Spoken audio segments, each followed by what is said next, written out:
Cricket ಅಲ್ಲಿ ಎಲ್ಲಾ match ಅಲ್ಲೂ ಕಾಮನ್ ಆದ ವಿಷಯ ಟಾರ್ಗೆಟ್ ಸ್ಕೋರ್ ಅಲ್ಲಿ ಎಷ್ಟೇ ರನ್ಸ್ ತಗೊಂಡಿದ್ರು ಒಂದ್ ರನ್ ಆಡ್ ಮಾಡಿನೇ ತೋರಿಸ್ತಾರೆ. ಯಾಕೆ ಒಂದ್ ರನ್ ಆಡ್ ಮಾಡ್ತಾರೆ ಅಂದ್ರೆ ಒಂದ್ ಕಾರಣ ಐತೆ. ಒಂದ್ ಮ್ಯಾಚ್ ಅಲ್ಲಿ ಗೆಲ್ಬೇಕು ಅಂದ್ರೆ 10 ವಿಕೆಟ್ ಆದ್ರೂ ಸರಿ, 1 ವಿಕೆಟ್ ಆದ್ರೂ ಸರಿ, ಅದು ಮುಖ್ಯ ಅಲ್ಲ. ಆಪೋನೆಂಟ್ ಗಿಂತ ಕಮ್ಮಿ ಅಂದ್ರೂ 1 ರನ್ ಆದ್ರೂ ಜಾಸ್ತಿ ಇದ್ರೇನೆ ಮ್ಯಾಚ್ ಅಲ್ಲಿ ಗೆಲ್ಲಕ್ಕಾಗೋದು. ಇವಾಗ ಒಂದ್ ಟೀಮ್ 100 ರನ್ ತಗೊಂಡಿದ್ರೆ 101 ರನ್ ತಗೊಂಡ್ರೆ ಮ್ಯಾಚ್ ಅಲ್ಲಿ ಗೆಲ್ಲಕ್ಕಾಗೋದು. ಸ್ಕೋರ್ ಬೋರ್ಡ್ ಅಲ್ಲಿ ಡಿಸ್ಪ್ಲೇ ಮಾಡುವಾಗ 100 ರನ್ಸ್ ತಗೊಂಡ್ರೆ ಡ್ರಾ ಆಗತ್ತೆ ಅಂತ ತೋರಿಸ್ತಾರೆ. ಅಲ್ಲಿ 101 ರನ್ಸ್ ಇದ್ರೇನೆ ಟು ವಿನ್ ಅಂತ ತೋರ್ಸಕ್ಕಾಗೋದು. ಅದ್ನೇ ಅಲ್ಲಿ ಆಡೋ ಬ್ಯಾಟಿಂಗ್ ಟೀಮ್ ನೋಡೋ ಆಡಿಯನ್ಸ್ ಎಕ್ಸ್ಪೆಕ್ಟ್ ಮಾಡೋದು.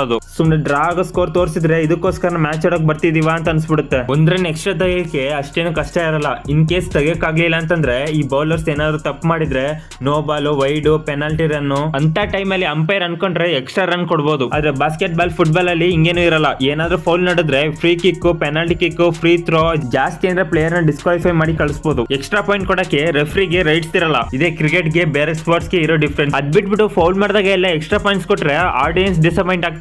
ಸ್ಟೇಡಿಯಂ ನ ಒಂದು ನಾಶ ಮಾಡ್ಬಿಡ್ತಾರೆ.